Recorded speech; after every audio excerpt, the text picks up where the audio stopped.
Pernah kepikiran gak sih, mengapa paus dan ratusan hewan laut lainnya bisa tiba-tiba terdampar massal tanpa penyebab yang jelas? Bayangkan, ratusan paus, lumba-lumba, atau bahkan hiu paus tiba-tiba berenang ke arah pantai seakan kehilangan arah lalu terdampar tanpa bisa kembali ke laut. Fenomena ini bukan sekali dua kali. Setiap tahun, ada puluhan kasus terdampar massal yang masih menjadi misteri hingga saat ini. Tapi, apa sebenarnya yang terjadi di bawah permukaan laut? Ada beberapa teori utama yang mungkin menjelaskan tragedi massal ini. Pertama, gangguan navigasi magnetik bumi. Paus memiliki sistem navigasi alami yang bergantung pada medan magnet bumi.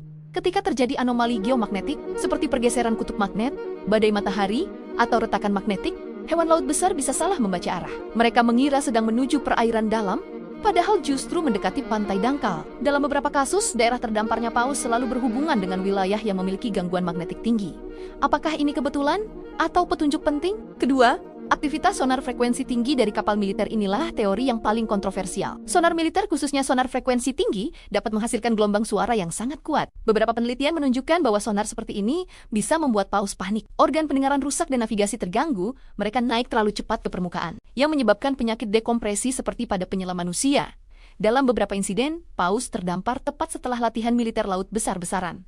Apakah ini kebetulan? Atau ada yang sengaja tidak diberitahu ke publik? Ketiga, mengikuti pemimpin kelompok. Paus pilot dan lumba-lumba dikenal memiliki ikatan kelompok sangat kuat. Jika pemimpin kelompok sakit, bingung, atau tersesat, maka ratusan anggota lainnya akan mengikutinya, bahkan menuju kematian di pantai. Ini menjelaskan mengapa terdampar massal sering terjadi pada spesies sosial. Keempat, aktivitas tektonik bawah laut. Beberapa ilmuwan menduga energi dari gempa bawah laut, retakan kerak bumi, letusan gunung bawah laut, gelembung gas metana raksasa dapat mengirimkan gelombang suara berfrekuensi rendah yang mengacaukan navigasi paus dan hewan laut lainnya. Ada beberapa insiden di mana paus terdampar hanya beberapa jam sebelum terjadinya gempa besar. Kelima, penyakit, parasit, atau polusi kimia. Penyakit pada sistem saraf atau infeksi telinga dalam bisa membuat hewan laut kehilangan kemampuan orientasi. Begitu juga dengan merkuri logam berat, limbah industri, dan bahan kimia dari kapal yang merusak organ navigasi mereka. Namun penyebab ini sering hanya menjelaskan sebagian kasus, bukan ratusan dalam satu hari.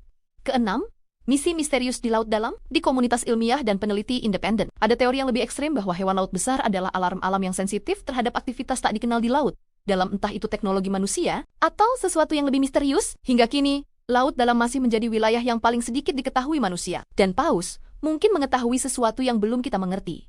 Fenomena terdamparnya paus selalu menyedihkan, namun juga menjadi pengingat bahwa lautan menyimpan misteri yang sangat luas. Setiap kasus memberi petunjuk baru, tetapi juga membuka lebih banyak pertanyaan. Apakah kita mendekati jawaban, atau semakin jauh masuk ke misteri yang tidak ingin diungkapkan laut?